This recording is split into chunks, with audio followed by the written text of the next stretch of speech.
Olá a todos, meu nome é Victor.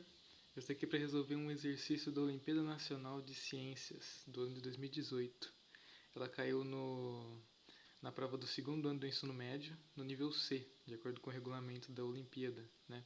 É essa questão que está aparecendo aí na tela. Vocês pausarem e darem uma olhada e aí virem aqui para a nossa resolução, né? É a questão 10 e ela se trata sobre a fabricação de medicamentos em laboratório, né?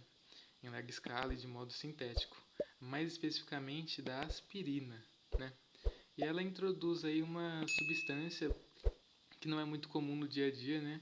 Que se chama ácido acetil salicílico, né?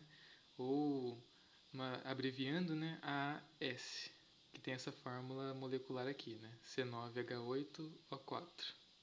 Mais especificamente, a questão nos diz que 1 mol dessa substância gera 500 comprimidos de aspirina. E outro dado importantíssimo que o enunciado dá é as massas molares desses elementos químicos, né? Do carbono, do hidrogênio e do oxigênio, né? Só que antes de ir para a resolução propriamente dita, eu gostaria de dar uma revisada nesse assunto em química, né?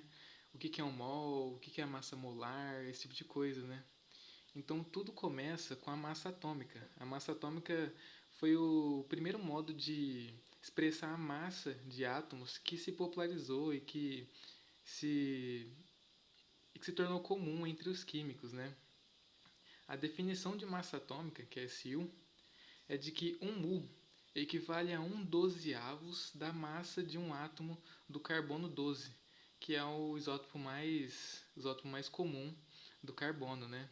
Só que como vocês podem ver, essa é uma definição bem estranha, né? Não dá para pensar, não é muito mensurável, né? Quanto que é esse 1U, né? Que adianta eu falar que um hidrogênio tem 1U de massa atômica? Não dá para pensar o que é isso, né? E é exatamente esse problema que os químicos passaram, né? Eles queriam uma unidade de medida que representasse mais, que fosse mais fácil para ser trabalhada no cotidiano, entendeu? Eles queriam traçar uma ponte entre a massa atômica e as gramas, por exemplo, né? E é aí que surge o mol, que a gente chama também de constante de Avogadro. O mol nada mais é do que uma quantidade. Uma comparação que eu gosto de fazer é com a dúzia, né? O conceito de dúzia. Quando eu falo que eu tenho uma dúzia de alguma coisa ou 2 dúzias, é natural que você pense que eu tenho 12 daquela coisa, né? Ou no caso de 2 dúzias, né? Que eu tenho 24 coisas, né? E o mol é exatamente a mesma coisa. Só que ao invés de 12, você vai ter esse número gigante aqui, né? 6,02 vezes 10 é 23, né? Ela é chamada de constante de Avogadro justamente porque é esse cientista que determinou experimentalmente, né, essa constante que representa 1 mol, né? Então, se eu tenho 1 mol de entidades, por exemplo, ou de átomos, né, que é o que a gente mais vai falar na química, né? 1 mol de átomos significa que eu tenho 6,02 vezes 10 a 23 de átomos, né? Ou 2 mols, se multiplica por 2 aqui e por aí vai, né? Mas por que existe esse número, né? Por que ele é importante? Ele permite que a gente faça uma comparação direta entre essa massa atômica e o gramas por mol, que é uma unidade muito mais simples, né? Gramas por mol nada mais é do que a massa molar que eu falei lá em cima, né? Quando eu digo, por exemplo, que o oxigênio tem 16 gramas por mol, quer dizer que se eu juntar 1 mol de átomos de oxigênio, eu vou conseguir 16 gramas, né? E esse número permite fazer essa comparação direta, quer dizer que eles são numericamente iguais realmente. Se eu comparo a massa atômica com a massa molar, a única coisa que eu tenho que fazer é mudar a unidade de medida, porque numericamente eles são iguais. Quer dizer que, por exemplo, né, a massa atômica do oxigênio é 16U. Né? Isso é importantíssimo para resolver vários exercícios aí, né? E só dando um exemplo, né, já que eu introduzi a massa atômica utilizando carbono 12, né? Como eu disse, um, 1U, né, uma massa atômica, é igual a 1/12 da massa do carbono 12, né?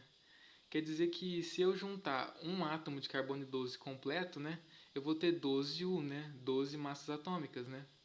E isso quer dizer que se eu juntar 1 mol de carbono 12, eu vou ter 12 gramas, né? Esse é só um exemplinho dessa comparação, né? Entre massa atômica e massa molar, né?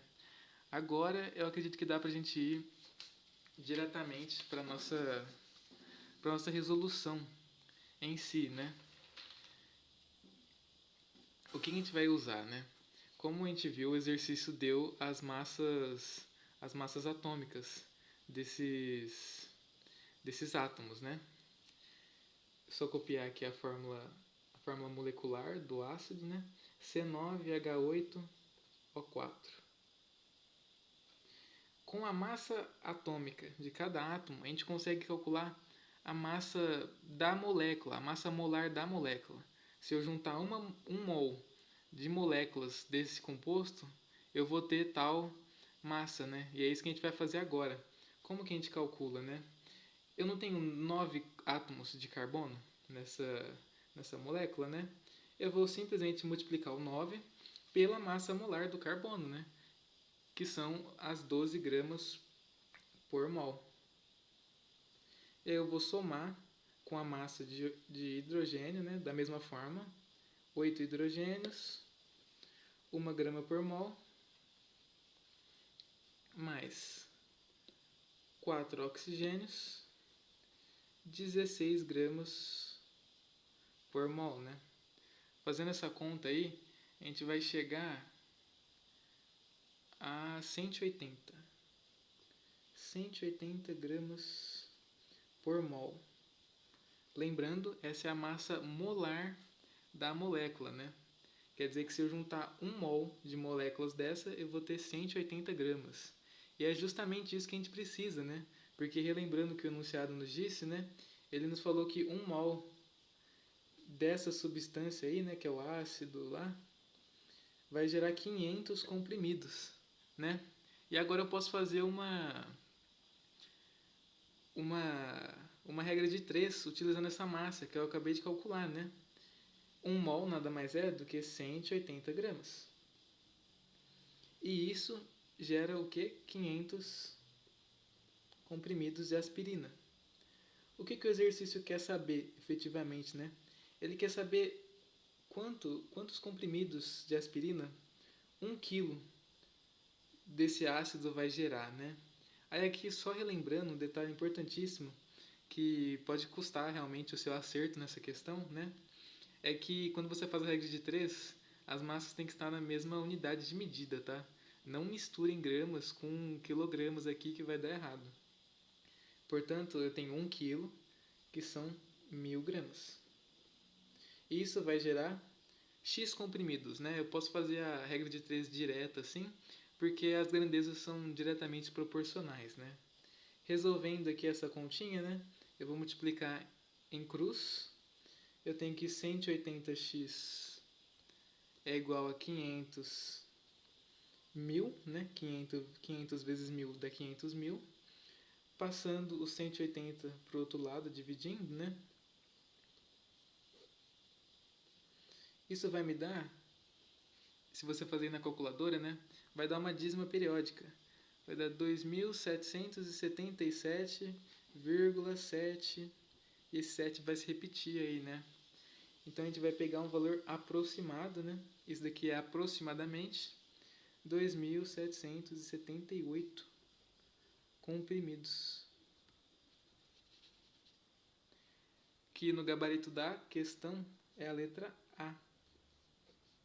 Então é isso. Essa é a questão. Muito obrigado pela atenção.